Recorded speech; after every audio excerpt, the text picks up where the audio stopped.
नमस्कार दोस्तों, स्वागत है आपका अपने YouTube चैनल पर। और साथियों, आज जो चर्चा का विषय रहेगा वो दो टीजीटी भर्ती पे जो पेंडिंग केस है उनके बारे में जिक्र करेंगे। तो सबसे पहला तो एक नया केस इस भर्ती पे हुआ है, जो 2015 वाले पास आउट कैंडिडेट हैं एस्टेट का, जिनके पास सर्टिफिकेट था, उनको दोबारा मौका दिया गया था। तो उसी को लेकर हुआ है। कुछ साथी चाहते हैं कि 2015 वालों को इसके अंदर वैलिड ना माना जाए, क्योंकि इस एस्टेट की वैलिडिटी है वो 7 ईयर्स होती है। तो 2023 में जब फॉर्म भरेंगे तो इनकी वैलिडिटी ख़त्म हो गई थी। तो इसके ऊपर जो केस है वो साथियों डाल दिया गया है। और इस केस की सुनवाई आप देख सकते हो एडजर्न टू 18/10/2023, यानी कि आज ही है। आज कोर्ट में इसकी सुनवाई होगी। केस का जो CWP नंबर है वो 17751 है। Neelam Kaushik versus state of Haryana, आप देख सकते हो। तो इसके अंदर क्या जवाब रहेगा या क्या कुछ हमें देखने को मिलेगा वो तो आज सुनवाई के बाद ही पता लगेगा।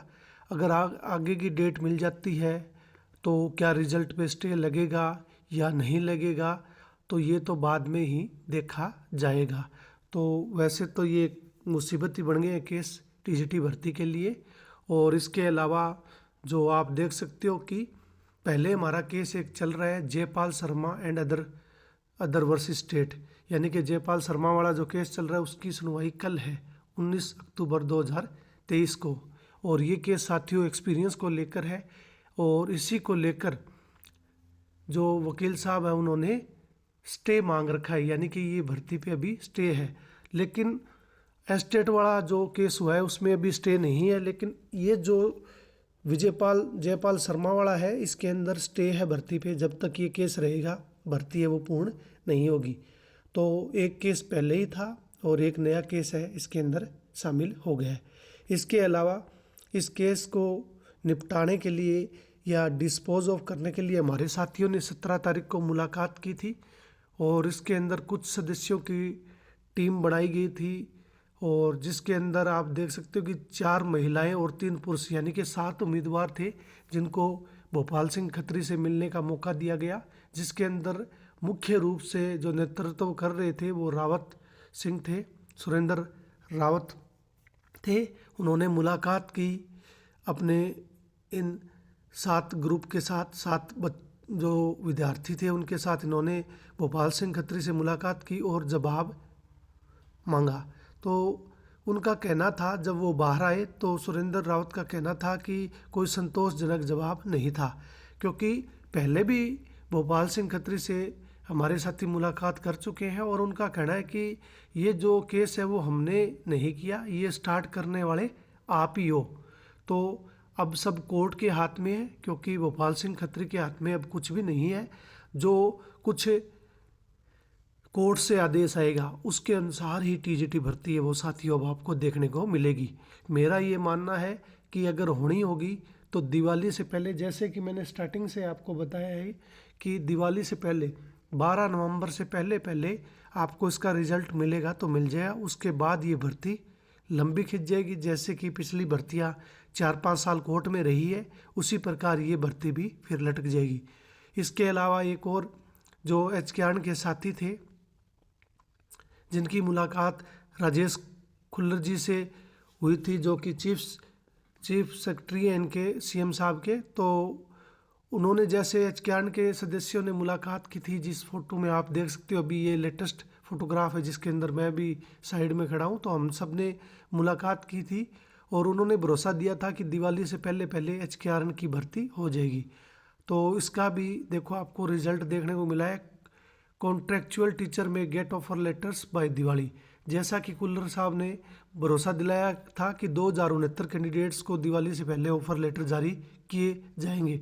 तो इस न्यूज़पेपर में सब कुछ लिखा हुआ है कि जो भी 2069 साथी इंतज़ार कर रहे हैं कि दिवाली पर उनको ऑफर लेटर दिया जाए, तो उनको 100% राजेश खुल्लर जी ने कहा है कि उन्हें ऑफर लेटर है वो दिवाली से पहले दे दिया जाएगा। तो साथियों, इससे एक कनेक्शन बनता है कि अगर ये केस बंद नहीं हुए इस भर्ती पे, तो फिर भर्ती है वो एचकेआरएन के थ्रू हो जाएगी। यानी कि कल और आज और कल जो केस है उसके ऊपर ही सब कुछ आधारित है। अगर वो केस निकल जाते हैं, डिस्पोज ऑफ हो जाते हैं, तो फिर जो रेगुलर भर्ती है वो कंटिन्यू रहेगी, रिजल्ट आपका दिवाली से पहले आ जाएगा। और यदि ये केस डिस्पोज ऑफ नहीं हुए और आगे की डेट मिली तो एचकेआरएन के जो साथी हैं वो ऑफ़र लेटर के लिए तैयार रहें। उनके ऑफ़र लेटर हैं वो 12 नवंबर से पहले, यानी कि एक तरफ तो फैसला लेना ही पड़ेगा सरकार को, या तो एचकेआरएन की ज्वाइनिंग करा देगी या फिर रेगुलर की। और हो सकता है कि रेगुलर भी हो जाए और एचकेआरएन भी साथ के साथ दिवाली के ऊपर है वो सेटलमेंट इनकी हो जाए। लेकिन जैसे कि हम रोज़ डेली केस देख रहे हैं टीजीटी भर्ती पे, तो कहीं ना कहीं इसके अंदर संशय बना रहता है कि ये भर्ती भी पिछली भर्तियों की तरह लटक कर 5-6 साल है वो कोर्ट में ना रह जाए। और इसको लटकाने वाले भी साथियों हम सभी हैं, मैं इसमें किसी विशेष खास को नहीं कहूँगा, इसमें मैं खुद भी मानता हूँ कि हम जैसे साथी हैं जो कोर्ट का रुख अपना लेते हैं और जिसका भुगतान हम सभी साथियों को करना पड़ता है। देखो, जो कायदे कानून रूल बन गए हैं उनको कोई चेंज नहीं कर सकता। बाकी अब कोर्ट के हाथ में है, कोई हमारे भोपाल सिंह खत्री साहब इसमें कोई डिसीजन नहीं ले सकते, ना ही कोई बाहर का व्यक्ति इसमें ले सकता है। अब सब कोर्ट के हाथ में है, जैसा ही कोर्ट का निर्णय आएगा तो हमें पता लगेगा। और जितने भी एचकेआरएन के साथी हैं जल्द ही उनको दिवाली से पहले पहले ऑफ़र लेटर हैं उनके जारी कर दिए जाएंगे। और इस बार लगता है कि ज़्यादा देरी एचकेआरएन के कैंडिडेट्स के लिए नहीं होगी, उन्हें जल्द ही अपने ऑफ़र लेटर देखने को मिलेंगे। और रेगुलर भर्ती का तो आज जो केस का फाइल किया हुआ है केस, जो कि आपको पता है एस्टेट की वैलिडिटी को लेकर है, उसका आज रिजल्ट आना है। और उसके बाद कल भी हमारे जो एक्सपीरियंस को लेकर है वो केस की सुनवाई होनी है। तो इसके बाद ही टीजीटी भर्ती का कुछ क्लियर होगा कि रिजल्ट कब तक आएगा। टिल देन साथियों, टेक केयर।